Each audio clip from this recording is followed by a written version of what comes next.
So we are going to read from verse 1 onwards. In the first day of the week cometh Mary Magdalene early, when it was yet dark, unto the sepulchre, and seeth the stone taken away from the sepulchre. Then she runneth and cometh to Simon Peter and to the other disciple, whom Jesus loved, and saith unto them, They have taken away the Lord out of the sepulchre, and we know not where they have laid him.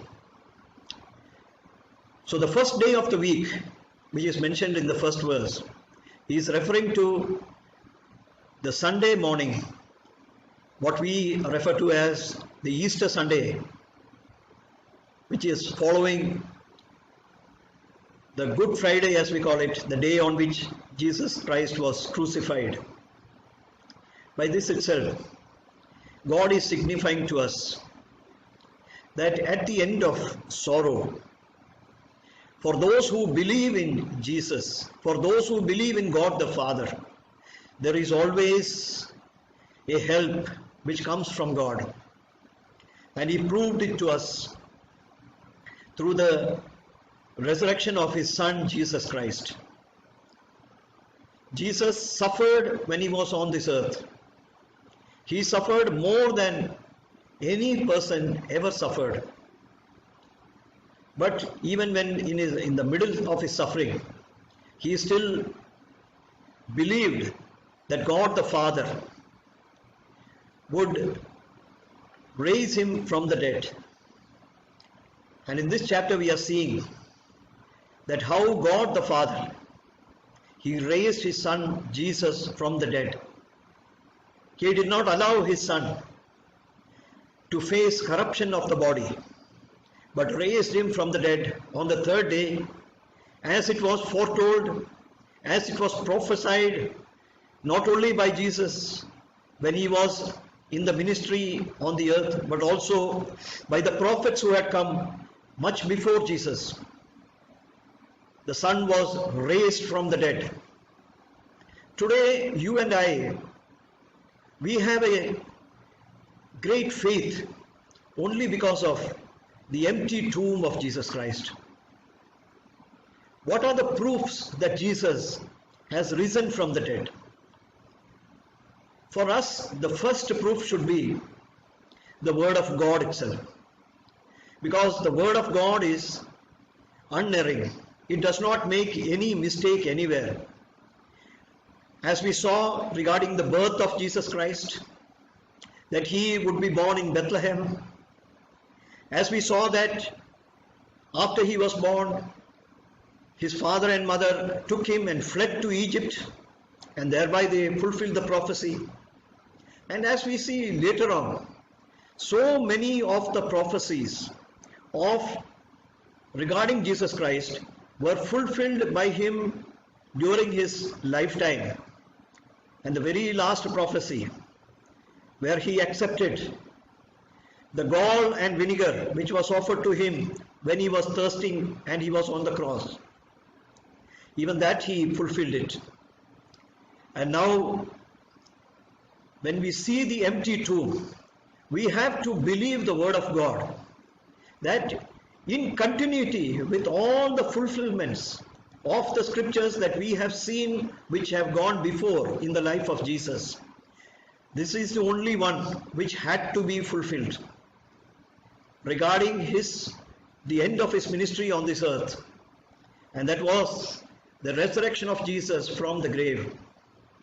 And he had shown the proof of that also when we were reading John's Gospel and chapter 11, where he raised Lazarus from the grave. He proved that he was having power of resurrection, that he could resurrect any person from the dead. And let us always remember that Jesus and the Father are one. If Jesus raised Lazarus from the dead, the Father also raised Jesus from the dead. And the Word of God is our first proof about the authenticity and about the genuineness and the accuracy of the gospel account that Jesus was raised from the dead. So that is the first proof. And the second proof is the empty tomb. We see the stone a big stone had been rolled to close the mouth of the grave where Jesus had been buried, the sepulchre where he had been kept. And now the stone has been rolled away from the sepulchre. Even today, the people who have gone to Israel have seen the tomb of Jesus. And the greatest thing about the tomb is that it is empty. Hallelujah. This is the confidence that we have, that our Father has raised up Jesus from the dead. The basis of our faith is the resurrection of Jesus Christ. Because unless Jesus had been raised from the dead, then there is no value in our believing in Jesus. We believe in Jesus for our own resurrection. We have to come to the life which God the Father has kept for you and for me after our life on this earth. And that is not the life of this body, but an eternal life with the Father. And that is proved by the resurrection of Jesus from the dead. So the empty tomb is the second proof that Jesus was raised from the dead. And why is this a great proof? It is because we have seen, actually, if we see the other Gospels also, the Jewish leaders had gone to Pontius Pilate and had asked him to post guards at the grave, because they were the only people who were believing that, or they remembered the words of Jesus that he had been speaking when he was doing his ministry, that even if he is put to the dead, on the third day he will rise again. They recall the words, but those words were not remembered by the apostles. The apostles, they forgot these scriptures, but the Jewish rulers, they remembered those verses, and they came and they told Pontius Pilate to place guards at the grave, because they were afraid that the disciples would come and take the body away and then claim that Jesus has been raised from the dead.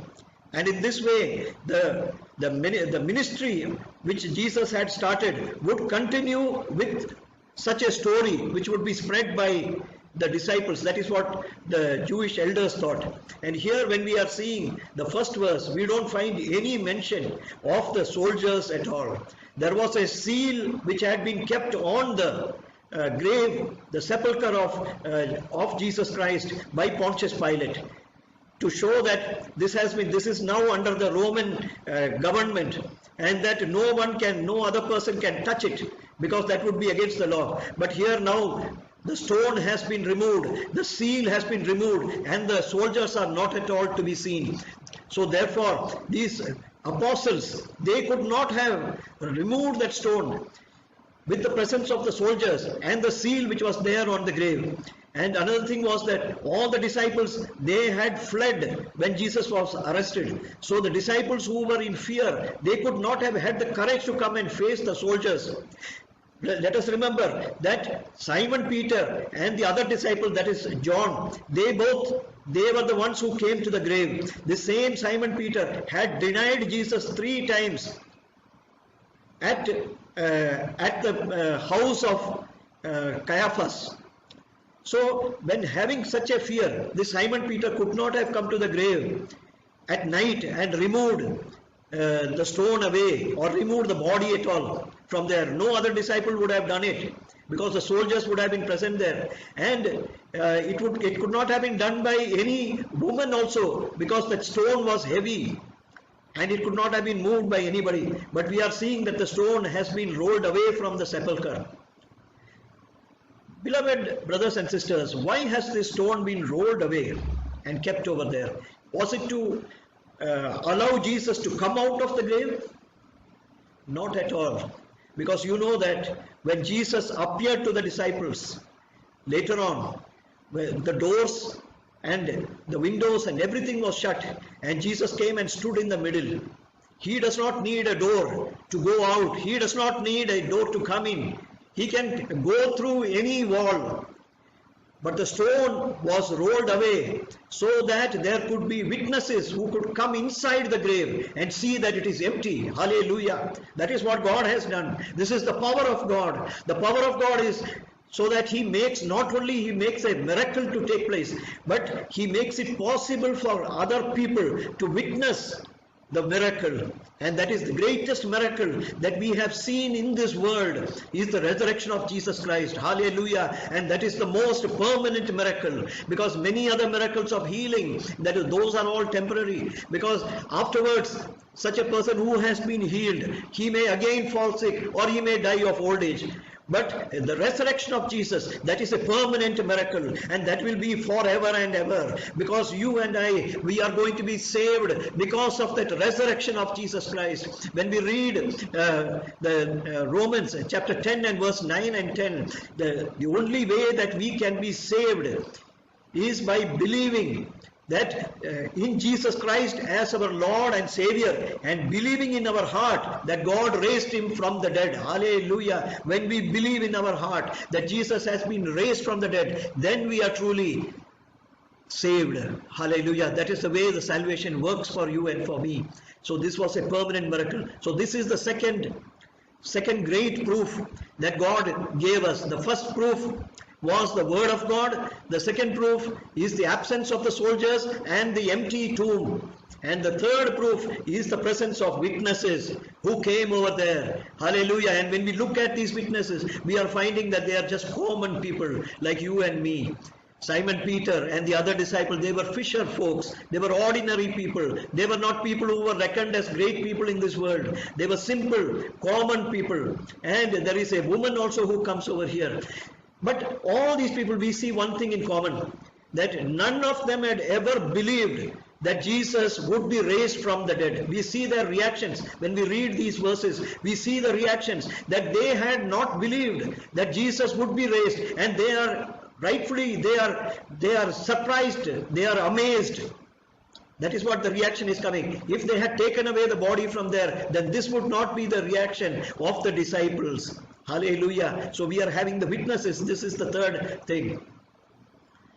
So second verse, we are seeing that Mary Magdalene, she is running and coming to Simon Peter and to the other disciple whom Jesus loved. This is referring to Saint John, who wrote this gospel. They have taken away the Lord out of the sepulchre. Just for a moment, let us see how she is speaking about Jesus Christ. Even though Jesus had died, he is still Lord to Mary Magdalene. Hallelujah. This will make her one of the greatest disciples of Jesus Christ. Because normally after a person dies, then whatever is the reverence for that person, it goes away. Whatever is the respect that we have for that person is gone away. He becomes only as a dead body. But for Mary Magdalene, Jesus remained as the Lord even after he had died. And that is how she is coming and mentioning to Simon Peter also. And she is saying that we do not know where they have laid him. She was thinking that the body has been taken by either the Jewish people or by the Roman authorities out of the grave for some reason. Verse 3, Peter therefore went forth and that other disciple and came to the sepulchre. So ran both together. And the other disciple did outrun Peter and came first to the sepulchre. And he, stooping down and looking in, saw the linen clothes lying, yet went he not in. So here we are seeing that Peter, he was awestruck, he was amazed that the body has gone away. And now he wants to verify whether this is really true, that the soldiers or the Jewish people have removed the body, and if they could do something to bring back the body. So that is why Peter, he ran. And John also, both of them ran and came to the sepulchre. And they were running very fast. But we are finding that the other disciple, that is John, did outrun Peter. Why is this mentioned over here? There is a reason, my dear brothers and sisters.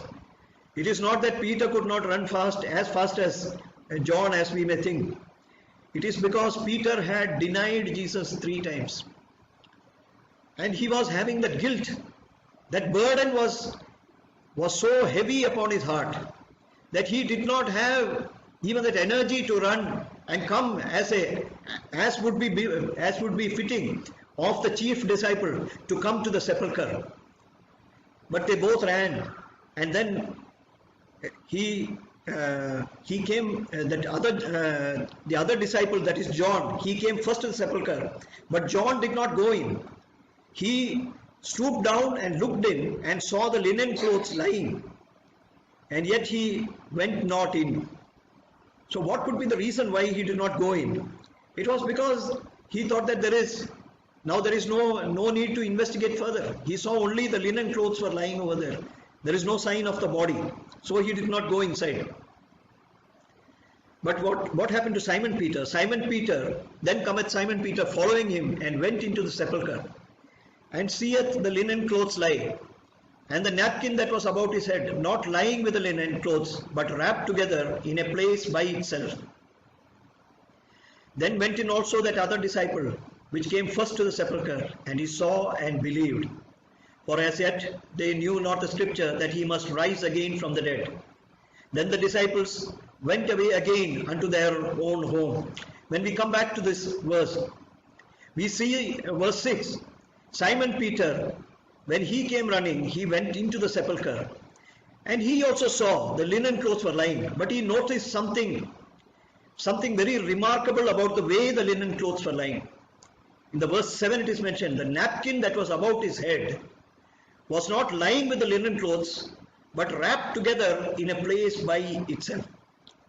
If somebody had come to steal the body of Jesus Christ, both the disciples understood that they would not wait to unwrap the body from the linen. There would be no reason to unwrap, because it was not an easy thing to do, to take the dead body and remove the linen. And there is no reason for removing the linen, which was having the spices also, which were brought by Nicodemus and Joseph of Arimathea. So there was no need for doing that. And moreover, how could they carry the body, which was already, if it was a dead body, to remove that without the cloth, it would have been even more cumbersome, because it would have been decaying. But here they are finding something remarkable. That is the napkin which was used for wrapping the head of Jesus. It was lying separately, but the linen clothes were wrapped together in a place by itself.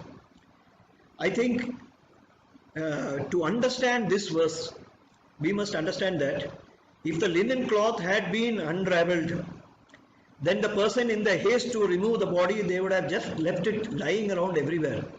But here there was some way in which you could make out that this linen clothes, it was not unwrapped at all, but that somehow the body had gone through that, dematerialized rather. It has gone out like a vapor, leaving the napkin in one place, which was used for the head, and the other one, which was used for the body, it was just lying wrapped up as it was before. As it was used for wrapping the body, in the same way it was lying in the same place. So by this they understood that the body had come out of the bandage or the napkin, the linen which was used for wrapping. And that is why the verse is telling very clearly that when John saw this, he went into the sepulchre, and when he saw this one, he believed it is written there. Because it is not a natural thing that he saw over there. It is not possible for any natural phenomena to happen by which the body can come out of the bandages or the linen like this. So that is why he believed it. But yet, he could not understand what had happened. Probably he recalled that Jesus had said that he will rise again on the third day. But he was not able to relate it to the scriptures, and that is why it is mentioned in the 9th verse. For as yet they knew not the scripture, that he must rise again from the dead. Beloved brothers and sisters, to understand the things of God, it is necessary to have an understanding of the scriptures, because God speaks to us even till today. He is speaking to us only from the scripture, the word that he has given us. It is not based on traditions that we have to believe in Jesus. We have to believe Jesus in Jesus by the word which God has given to us. He inspired people. He gave memory to people about the words which Jesus was speaking and about the things which they saw during the lifetime. And the persons who were inspired by the Holy Spirit, they wrote down the words that we are reading today. So when we know the scriptures, it is only then that we will be able to relate the things that God has spoken about himself and about Jesus Christ with the scriptures. Hallelujah. Here the disciples, they did not know the scriptures. They were walking with Jesus for many days, but they had not learned the scriptures. They did not know the scriptures. Therefore, they could not understand that Jesus had risen from the dead as it had been spoken in the scriptures. But there is one thing, that is the disciples, they got a calm in their heart. They got a peace in their heart when they saw that this body had not been stolen, but that somehow Jesus had disappeared from there. Jesus had left the bandages behind, the linen clothes over there, and he had disappeared from there. And they understood that this was not done by any human hand, and so they got a peace in their heart. And then the 10th verse is saying the disciples went away again unto their home. Hallelujah. Yes, when we come to know that our Lord Jesus is risen, there is a song which says that because he lives, I can face tomorrow. Because Jesus lives, because he has resurrected from the dead, it gives us a hope. All fear will go away when we realize that Jesus has conquered the final enemy that is ours, which is death.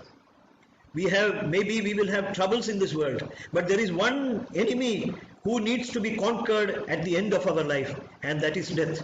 And Jesus has defeated death for you and for me. Hallelujah. This is the hope that you and I as Christians have got. Resurrection of Jesus Christ is the foundation of our faith. The resurrection of Jesus Christ gives us hope in our heart that someday the Lord will raise us up also when our mortal bodies will die. Then our Lord Jesus, because he is the author of our life, and because we have accepted him as our Lord and Savior, and because we have believed in him, therefore, and because he is the resurrection and the life, he is going to raise us from the dead. Hallelujah. Let us pray. Heavenly Father, we thank you, Lord, for, oh Lord, the confidence that you have given us today, Lord, by showing us how Jesus resurrected from the grave. Father, in these verses that we read just now, Lord, we did not see Jesus alive, O Lord. Yet, Lord, we have confidence in your word, O God. It is your word which gives us the confidence, O Father. It gives us courage, O Lord. O Lord, it inspires faith in us, O God. Father, we thank you, Lord. O Lord, for the word that you have spoken to us today, Lord. O Lord, we may have troubles in this world, O Father. But, O Lord, you have defeated all the enemies, O Lord, and especially, O Lord, the final enemy who will fight us, O Lord, and that is death, O Father. We thank you, Lord, for all those who have heard this word today, Lord. We ask you that you will, O Lord, give them the faith and the courage that is needed, O Father God, so that they can continue forward in their life with calmness, O Lord, and with peace. Thank you for hearing our prayer. In Jesus' name we pray. Amen.